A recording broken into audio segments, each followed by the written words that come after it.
and welcome to Into the Light. I'm your host, Edina Mauvana. Today we have Reverend Lynn LaBorde. She's a psychic medium and founder of the Life Sanctuary, where she serves as a transformational alchemist, guiding individuals to transmute personal struggles into spiritual enlightenment. With over 40 years of experience in various metaphysical practices, including advanced pranic healing, hip therapy, and Reiki, Lynn has trained under renowned mentors and authors, and she authored the book Channeling Magdalene, A Year of Love. Through her Soma Life Sanctuary in Huntington, New York, she's also hosted more than 500 events and reached an audience of over 25,000 globally, both in person and online. So Lynn's on a mission to help others reconnect with their divine essence and return to their natural, healthy state as sacred beings. I'm so happy to have you here, Reverend Lynn. Thank you so much for being here. It's a pleasure to have you. So much for the invitation. You are adorable. Excited to be here. Yeah, I'm so excited. I was reading about all the work that you do in different areas of healing, different modalities, Akashic record reading, Reiki, all the things. And I started my spiritual awakening process happened maybe about 5 years ago. I would say I started becoming really into different modalities of healing and especially becoming trauma informed and learning about the correlation between our trauma experiences from childhood and then how that really correlates with a lot of the different ways that we end up needing to heal ourselves and our bodies mentally, spiritually, and physically. So I appreciate the work you do so much because I think you really talk a lot about the importance of focusing on healing trauma. Is that right? Absolutely. People don't realize that trauma, with it comes guilt and shame. And these are literally two of the greatest emotions that kind of guide us through life. And people, like, we weren't raised in a society where it was safe for us to talk about these. It was, don't cry, children must be seen and not heard, stop crying, what are you crying? I'll give you something to cry about. And our caregivers didn't feel what we were feeling when we felt it, so we weren't mirrored, and it wasn't okay for us to have the emotional content that we did. There were things that you didn't talk about, things that you were ashamed of, things that you were afraid of. And if you told someone, maybe they, said you're a filthy little liar, like whatever the things are, there's been a lot of denial around it. So what I've created is a community and a business that has allowed people to feel so completely safe. It's one of the programs that I teach. SAFE is an acronym that I call, that stands for Sacred Alignment with Feelings and Emotions.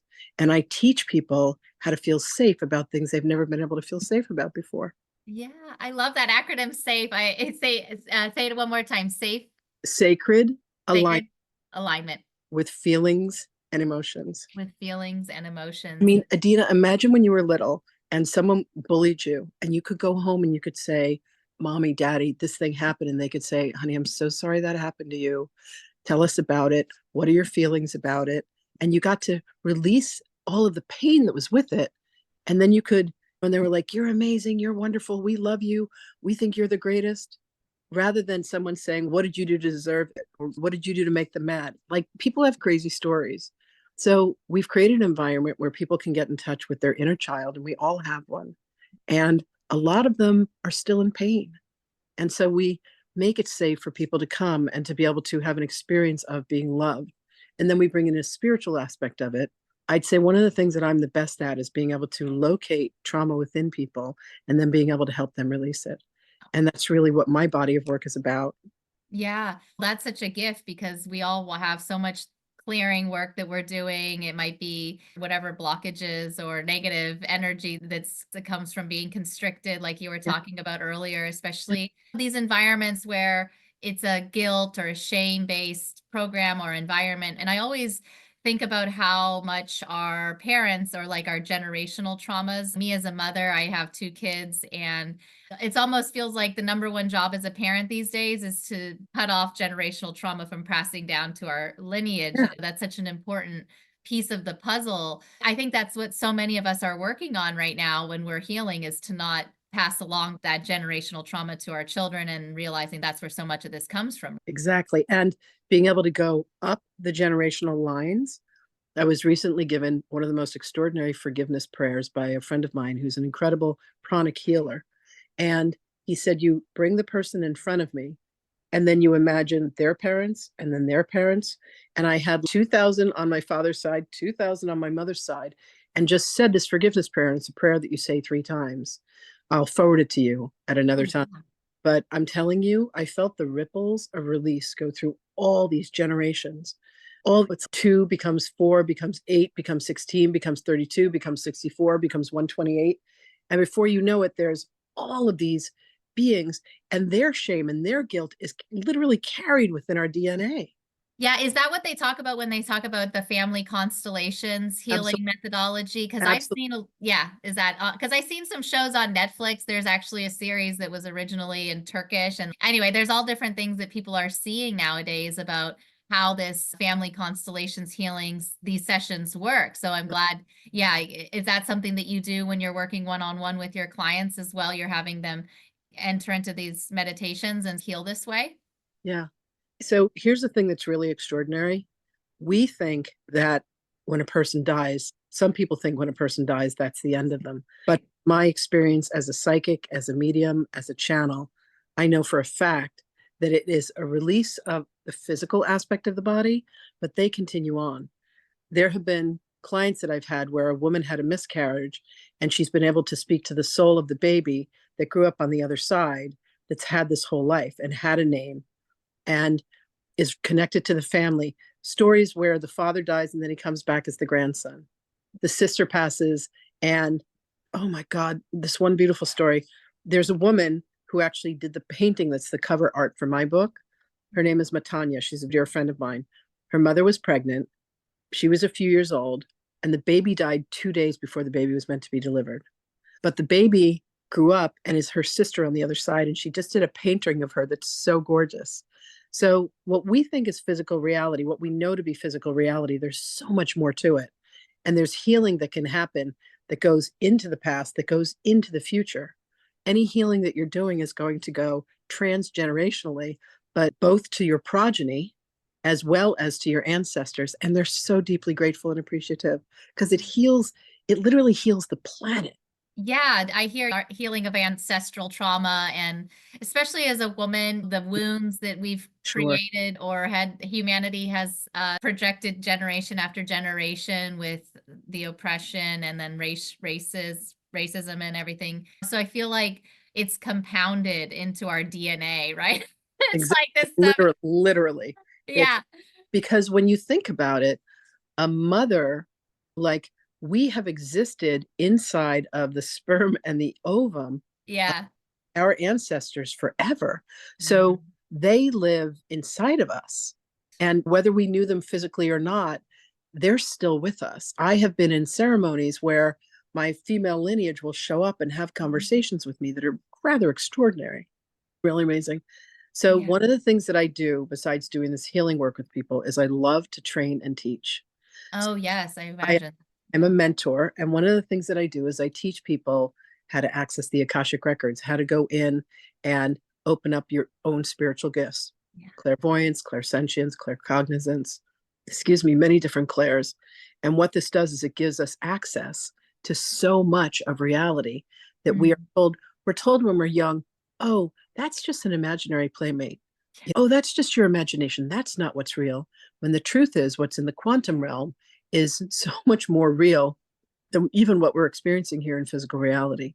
Yeah, children are very gifted in that way where they're open, have a stronger whatever opening of connection that way to the divine, and they're still seeing through these veils.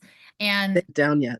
yeah, people have shut down the intuitive gifts of Mm-hmm. children for all these generations. So I'm curious, what do you say to people who are maybe from, like myself, I come from a Muslim background, and maybe, I don't know, I think you have maybe a religious background, but a lot of times people want to steer clear of anything that's like approaching mediumship or psychics and things, you know. What do you say to those people? And maybe give me a little bit of background on your how you came to do this work, because I think you also had some experiences as a child that, brought you here, right?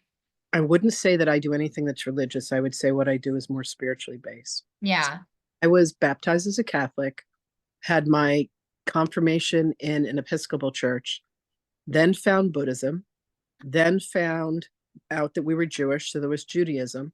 And then I had this unbelievable experience when we went to, oh my God. So we were in Israel and we went to Abraham's grave. But before we went there, we were in the Mount of Olives. And I had this experience where there were these big, huge graves that were this very bright blue, like the color of my water bottle. Like And cobalt. yes. And I was with the Kabbalah Center because we also studied Kabbalah. I was looking for my inner Jew in London. Where do you go but the Kabbalah Center? And when we got to this one grave, and at the time, it was 113 degrees in Israel, miserably hot. We were there in July. I'm ambling over to this grave. I'm not a little woman. Like you have to not walk on the graves and you have to wear certain So clothes. much ritual. Yeah, so much ritual. I lay my hands on this grave, and Edina, I'm not kidding you. A golden shaft opens up and embraces me, almost like something you'd see on Star Trek when they're in that phasing thing. And Wow. being in the grave starts talking to me. And this is 2009. This is not my thing, right? I'm a financial advisor. I manage hundreds of millions of dollars at a private bank in Beverly Hills. This golden shaft of light comes down and encircles me. And the being in the grave starts talking to me. And by the grace of God, one of my girlfriends snaps a picture of me while I'm having this conversation. And she said, I took the picture because you looked beatific. And I'm like, that's a bizarre word. And she said, Lynn, you looked like you were in a trance. And I said, I was. He starts talking to me and he says, welcome home, beloved. Your father is waiting for you. And I think, my father's in New York. What do you mean, my father? And he says, Abraham. And I say, Abraham. And he says, you know him as Abram. Edina, since I was a little girl in meditations, this being would come to me and he called himself Avram. And he says, Avram is Abraham, the patriarch. So the next stop after we go into the city of David is we go to Hebron. And I'm standing in front of Abraham's grave, that beautiful green cloak over his grave. And I start having these past life memories, these crazy past life memories of being one of his children. And I'm like, what's going on here? And he says to me, you have always known me as Avram. Now, Avram is who Melchizedek came to and said, you will be the leader of three nations. And he says to Sarai, and you will be the mother, you will give birth. And she's in her 90s. I'm sure she's, yeah, sure, whatever you say. Abraham, as the father of Islam, the father of Christianity, and the father of Judaism, as far as I'm concerned, we're all connected. Now, I know that there's been a lot of stay away from psychics, stay away from mediums, stay away Right. from Rhodex and all these mystical things. But imagine that what they actually wanted to suppress was us being able to speak to God directly.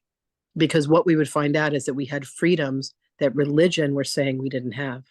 So I don't like to call myself religious. I wear a rosary because Jesus imbued all rose quartz on planet Earth with his energy before he left. So he said, I want you to wear a rose quartz rosary, but it doesn't have him and it doesn't have a depiction of anybody else, but it's just something that I wear because he's one of the beings that I channel. I channel him, I channel Mary Magdalene, I channel a whole bunch of beings. The stories that we've been told, unfortunately, and I don't mean to disrespect anyone, they haven't always been the truth. That's all I'll say about that. That's just human nature. What are we gonna do about that? Yeah, because I noticed that you kept the Reverend in your name, and yeah, Because I'm a reverend, I'm a high priestess in the order of Melchizedek. Melchizedek. And Okay, wow. Melchizedek is an incarnation, it's an order. And there's a man named Reverend Dan Chesborough, and he ordains people. He's ordained over 17,000 priests in some almost 40 years of doing these ordinations. But he was visited in the middle of the night, woke up, there was a being at the foot of his bed, and he said, who are you? And the being said to him, I am Melchizedek, it's time to call the priests. And I promise you that Reverend Dan is an aspect of Abraham. He carries that energy. You as a Muslim, me as a Christian and a Jew, because after we spit in the tube and found our DNA, I'm like, I'm 38% Jewish and I'm 13% Black. I'm like Sammy Davis Jr. We're all mutts in this world now. We're all these mutts of all these different places. Yeah. But I have such respect for Reverend Dan. So I'm a priestess in the order of Melchizedek. So that Yeah, amazing. comes from. Yeah, and tell me about the work around, that you do around the Magdalene concept and our Christ consciousness, because we are talking about how okay, now all of our monotheistic religions have the concept of this, maybe the second coming of Christ, or what's happening with this. And now it's Christ consciousness energy that we're experiencing. And now we're hearing more about Mother Magdalene, Mary Magdalene, and that being a union energy. So, yeah, tell me, I'm just learning about this, and I'm sure a lot of Muslim women are, and people like, where do you think we're going with that? And why is the Magdalena concept so important? Yeah. All right. So this is going to blow your mind. Yeah. It's early 2019, and I've broken up with a partner, a business partner. I had a few people leave my life, and I went into a depression. I'm not a depressed person. That's just not my character.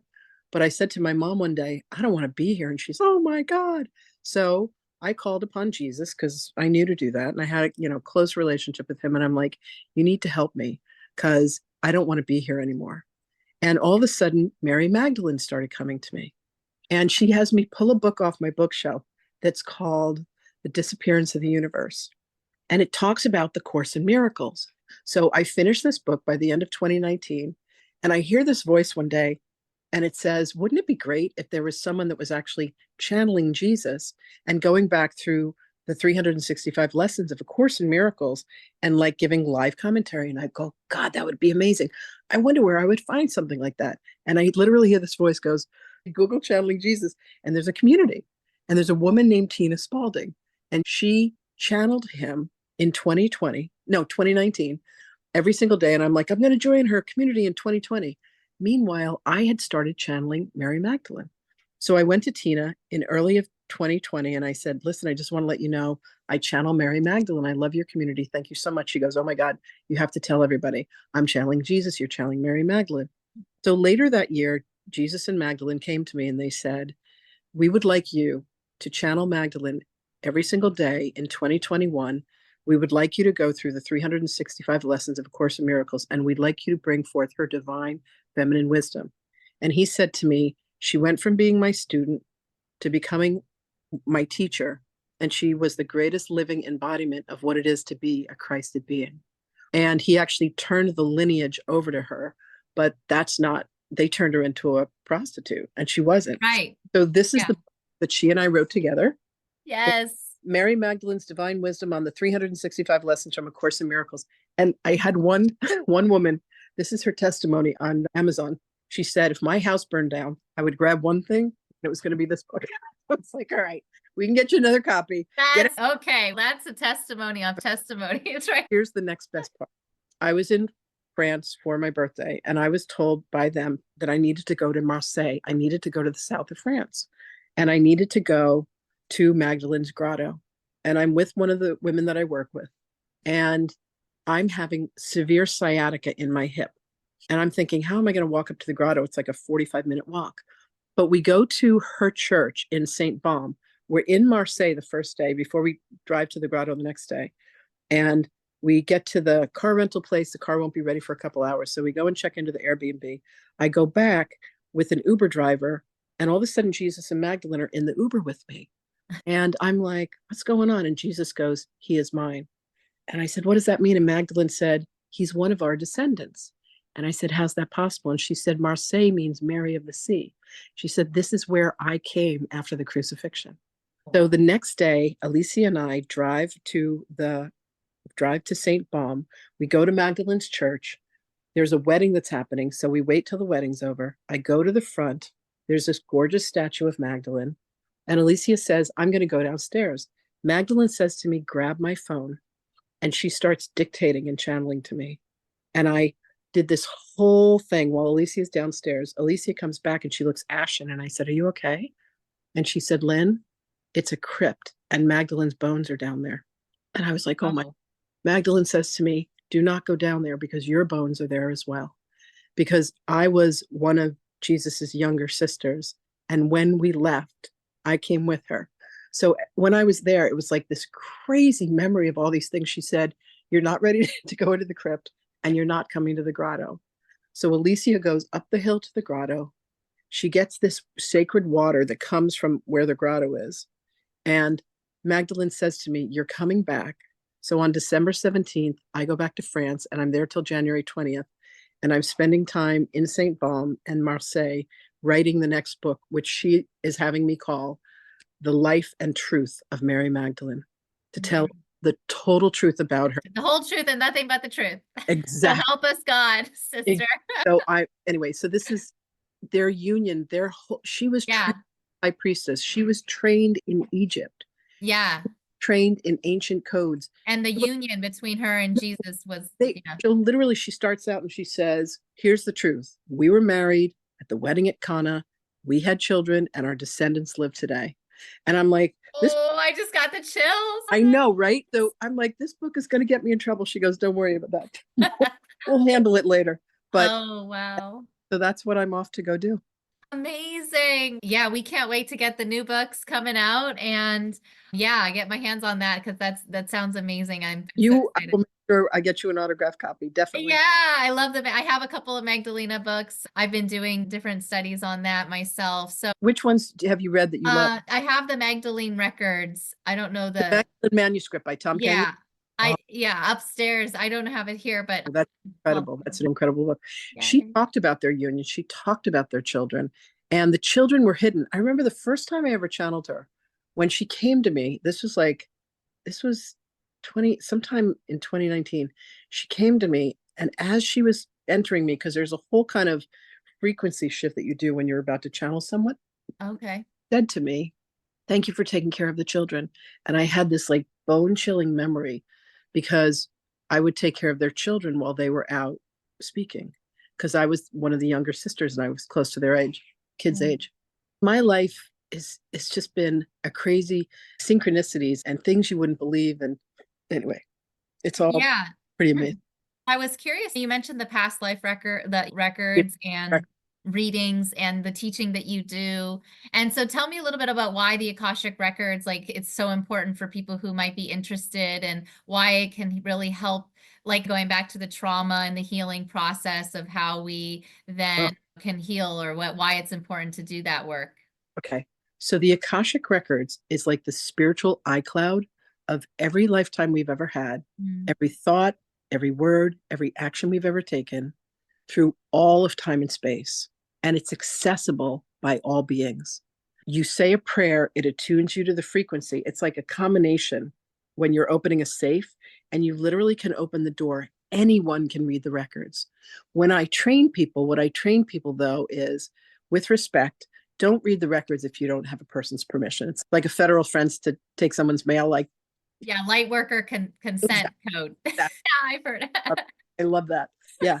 So I teach people, as I was taught by Linda Howe, who wrote the quintessential book on how to read the records, that you want to be respectful. Let them go in and ask questions about themselves. Don't ask, why did my mother do such and such? Or why does my husband do such and such? Why would I choose a mother who interacts with me that way? Why did I choose to have this experience? It's like self responsibility. So if you have trauma in your life, and this is not to take away the pain of trauma, but understand there's some part of your soul that said, I volunteer to experience that. And that's a very mature conversation. So when I was 11 years old, one of my mother's best friends gave my mom a book called The Sleeping Prophet, which is about Edgar Cayce. And in that book, he talked about reading the Akashic records, and it just rang some bell inside of me. But at the time, you had to go to India to get your records read. But in 2017, one of my girlfriends, Tiffany, puts on Facebook, I just got trained to read the Akashic records and I need to practice on people. And I just grabbed the phone and I was like, Tiffany, you have to read me. You have to read me. So she did a reading for me and it blew me away because it was so much confirmation. And you know how like you just got goosebumps talking about Magdalene? You know when things are the truth, like you can literally feel them. And I felt like everything she was saying was true. So I found Linda Howe. She was doing this huge training. There were 48 of us around the world that gathered to be trained to read the records. And it was just such an extraordinary experience. And then I was told that I was a guardian of the records. And I was told that I was meant to teach others how to read the records. And I've taught hundreds and hundreds of people to read the records. I have read records for thousands of hours for clients. And one of my favorite things, though, is to empower a person by teaching them how to read the records. I think that's Wow. so important for us. Yeah, and because it's about not having intermediaries between ourselves, and our access to the information from God, right? Because that's such a big thing in all of our religions. People are so busy fighting over the sectarian problems or what division of what sect of religion you are, but really what God, that's what God didn't want. And what he really didn't want is intermediaries or people in between telling you to follow the way that they're doing things, right? So, yeah, that sounds like the most important, potentially one of the most important parts of the work, right? Absolutely. It's about giving yourself access to your own soul, your higher self, your Holy Spirit, whatever you want to call it, is the being that's here to help you through this process of soul mastery, which is one of my companies. The teaching arm is called Soul Mastery University. And we teach people how to master that relationship of being able to talk internally to their own spiritual guidance, because we all have guides. Instead of going to a priest, can you imagine someone saying, I'm the only one who can talk to God? You have to talk to God through me. I was like, no, thank you. I'll find Right. conversations with God. And so I have. And this is my life's work. When I was very young, I was probably 13. One of my mother's friends said, what do you think your purpose is in life? And without even blinking, I said, to remind people of their relationship with God, whatever that was going to be. Yeah. But But I love what you said about the perspective switch when you're doing this work, because our relationship with God, it needs to be, like you said, why would not just being angry, like, oh, my life sucks and God's fault that I have this mother. It's more about what would my soul be trying to teach me by giving me this dynamic with my parent or, and yeah, I think that really goes back into that trauma healing work that you're doing, because when you're identifying the source of the trauma as a like objective yes, observer more yeah, than as like a yeah, victim, yeah. the shifts can happen, right? That's when the power comes, because you're like, okay, I chose this for a reason, as crazy as it may sound. Why would I have chosen that? Why would God have asked me to do that? Right. What am I here to learn? And what am I here to teach? Because it's not enough that we heal the trauma for ourselves, but I'll tell you, from the trauma that I've healed within myself, the work that I can now do with other people because of the places that I've walked through, that's everything to me. Yeah, and like you said, the generational impact that it has, because I've heard that expression like, "Oh, you heal yourself, you heal blah blah blah 7." That seems like a big piece of it is understanding. And I think of it as a time, that's why we're all here incarnated in whatever soul journeys that we have, however many lifetimes we might have lived, but we're here to do this work now. It's almost like a timely thing, would you say? Because like astrologically, what's happening? Tell me a little bit about how you view this work as our part of our like our soul's purpose and our mission to be here to do it right now. If you understood that there is a queue, a line of millions of souls waiting to come to earth, because Wow. what we're able to do when we come here is release karma. There's work. This is why Spirit is always saying, ask us for help, pray to us, let us help you. Because that's how, by them helping us, that's how they release their karma. But when we come here and we have these experiences and we can forgive, the key to all of this, Edina, is forgiveness.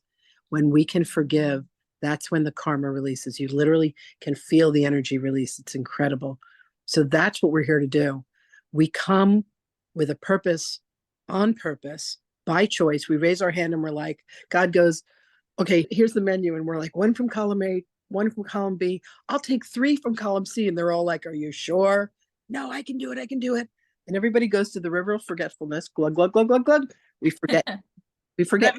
Yeah, the cloaks come down, come down. Are you my mother?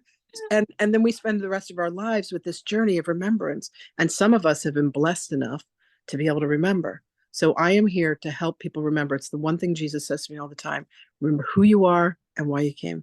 Yes, journey of remembrance. I love that so much. And yeah, I think that's why maybe you talk about the importance of alchemy in your work, or I think you have a mentorship program. It's called Transformational Alchemy. Tell me a little bit about how we're transmuting or alchemizing or we hear these Sure. terms. Like, how does that really work? And what kind of transformations are people seeing when they're really focused in on doing that work?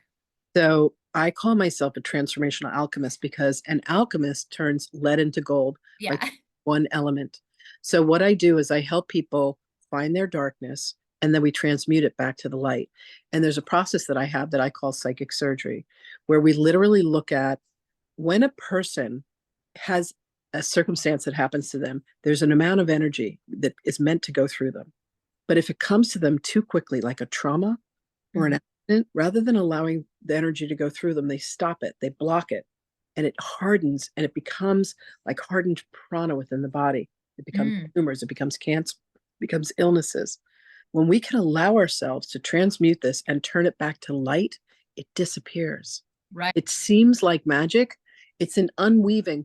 So, how anything is created is when you mix fire, air, water, and earth, and you add the element of prana or breath or ether or whatever you want to call it, like that magical spiritual element. The five of those together create the manifestation of everything in the universe. When you can learn how to unwind that, because you, rather than letting it flow through you, E equals MC squared, we use that formula backwards and we say all matter or mass, which the M is for, times the speed of light, which is the constant, squared instantly converts back to pure white light energy. So what that means is if you have any trauma in your life and you can duplicate it, because duplication causes erasure, you allow yourself to feel it, to heal it is one of the popular phrases. It Yeah. instantly disappears. It's fascinating, absolutely fascinating.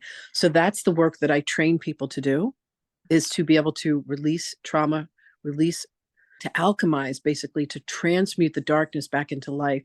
That's the work that I do training my students. Amazing. Yeah. Phenomenal, phenomenal, life changing. The things that they're able to see now, the things they're able to know, that the forgiveness that has come, there's nothing like it.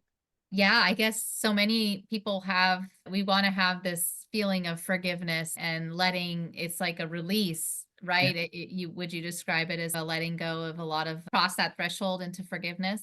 Yes, absolutely. And the hardest person for any of us to forgive, believe it or not, is usually ourselves. So that's the first thing that we focus on. And when a person is able to learn to forgive themselves, they have the key to their own freedom. Yeah. So, yeah, and I think so much of what you're describing, like the way that our emotions are creating those constrictions in our body and causing even like autoimmune issues or imbalances in the system. Are Yep, you seeing a lot of transformations on a physical level when you're working with your clients or people are becoming teachers of this modality? absolutely. Yeah. Absolutely. I have a year-long mastermind and I have 6 of my students that I brought in as mentors, because once they get a hold of this and once you really dig into this, they want to bring this transformation to the world. So now they're teaching my materials and I couldn't be more proud of them. And the transformations that they've had, the relationships that they've been able to turn around, the forgiveness that they've been able to do with their own family, with their children, with their spouses, with their parents, and the way that it has impacted their lives and the lives that they have touched, it's everything. When you find something that works, stick with it. And they've done that for years and years. We keep reaching out to people. We do these little free master classes where I invite people to come have their Akashic records read, which is always so much fun. We invite them to come do something called clearing the clairs, where they actually find out which of their clairs has the highest rating, clairaudience, clairvoyance. Oh, And then we take them on a journey sometimes. You have to understand that if someone is not able to see, it could be that in a previous incarnation they had their eyes gouged out for their gift of sight. yeah. And when they can heal that trauma, all of a sudden they have the ability to see things that they never thought they'd be able to see before. There's story after story of that kind of magic that happens. But the forgiveness comes when you are able to say, I and I alone have done this to myself. It's, like I said, a very adult conversation.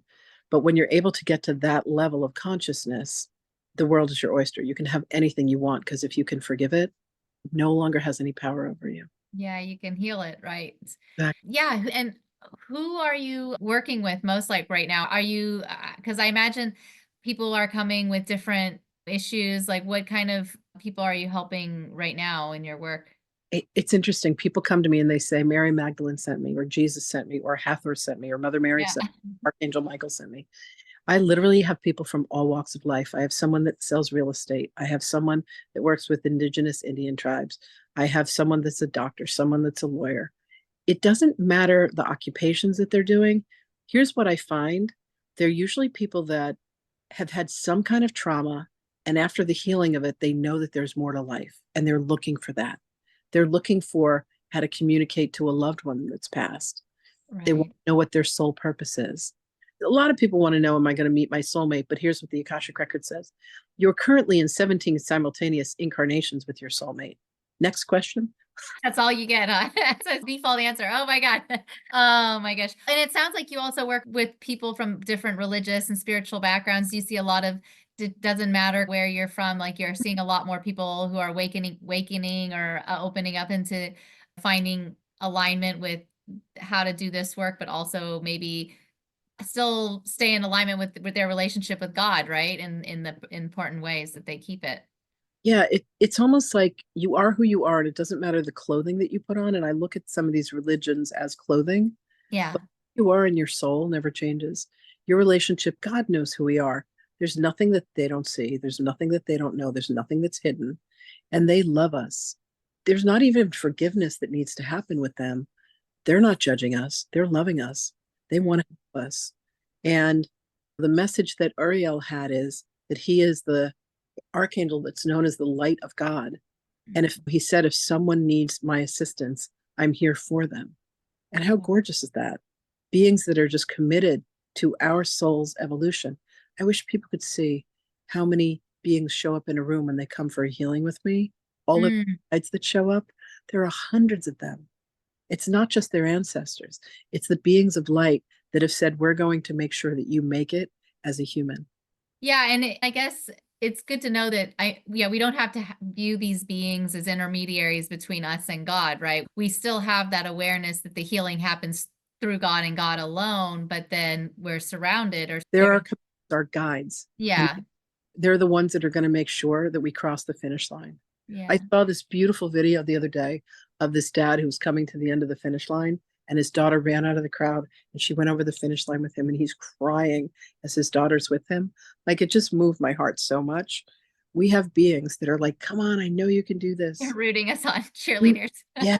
You think you can't forgive, you can forgive this thing. You think you're stuck with that trauma? No. You think you're stuck with that disease? I'll send you to the right person. It feels like it's coincidence, but there's no such thing. It's all divinely guided.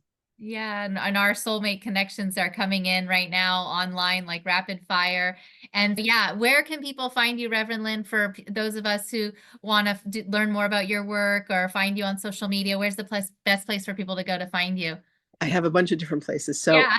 on TikTok as Rev Lynn LaBorde, and there's about 10,500 people that are there with me.